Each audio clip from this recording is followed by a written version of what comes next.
There was a time when I actually supported some audit channels. Not all of them, not even most of them, but the original idea behind them, I understood it. Ordinary members of the public filming authority figures, recording police interactions, documenting how some public officials behaved when they thought nobody was watching. In principle, that was not a bad thing.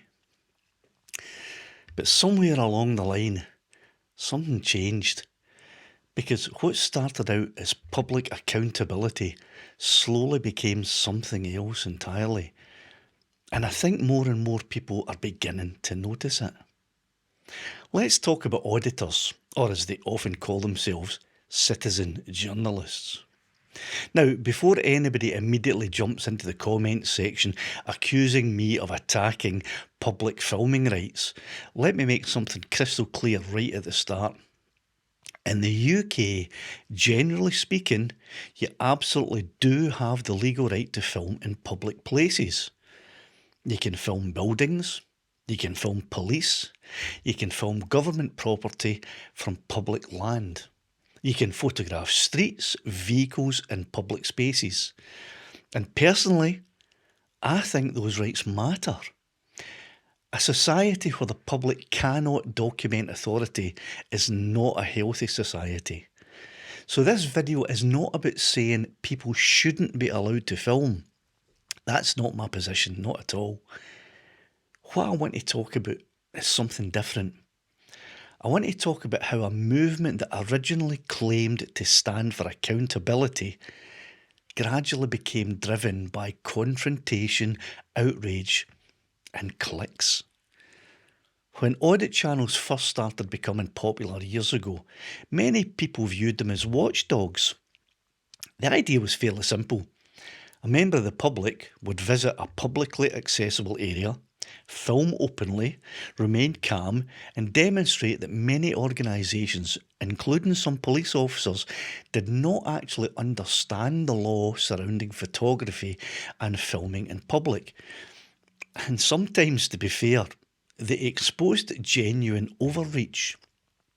There absolutely were occasions where security guards, businesses, or officials tried to stop perfectly lawful filming. And in those cases, some auditors probably did help to educate people about public rights. I think most fair-minded people can acknowledge that. But then YouTube happened. And once views, subscribers, and ad revenue became involved, the incentive structure completely changed. Because here's the problem. Calm, polite interactions do not go viral. Conflict does. A perfectly civil 10-minute conversation with a security guard just doesn't generate massive engagement. But shouting, arguments, police arriving, members of the public becoming angry, that generates clicks. And once creators realised that confrontation performs better than education, the content naturally shifted in that direction.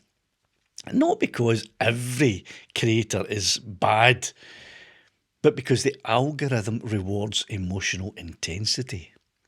That's how social media works now. The more outrage something creates, the more comments it generates, the more emotionally reactive people become, the more the platform pushes it.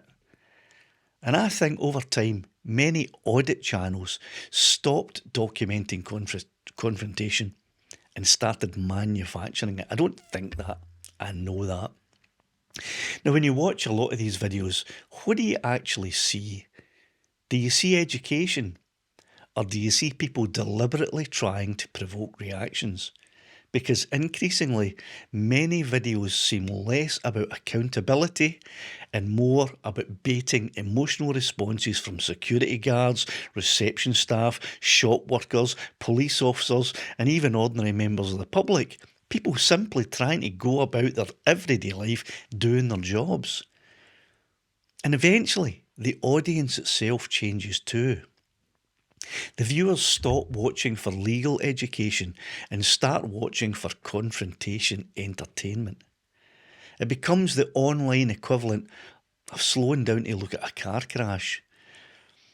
And I think that's why we're now seeing a growing backlash against auditor culture. Not necessarily because people oppose public filming rights, but because many people have become tired of constant antagonistic behaviour being monetised online. Businesses have adapted, police have adapted, the public has adapted. And some auditors themselves have drifted far beyond holding authority accountable. Some are now heavily involved in protests, public order incidents, and deliberately confrontational activism. That changes how both the public and police respond to them.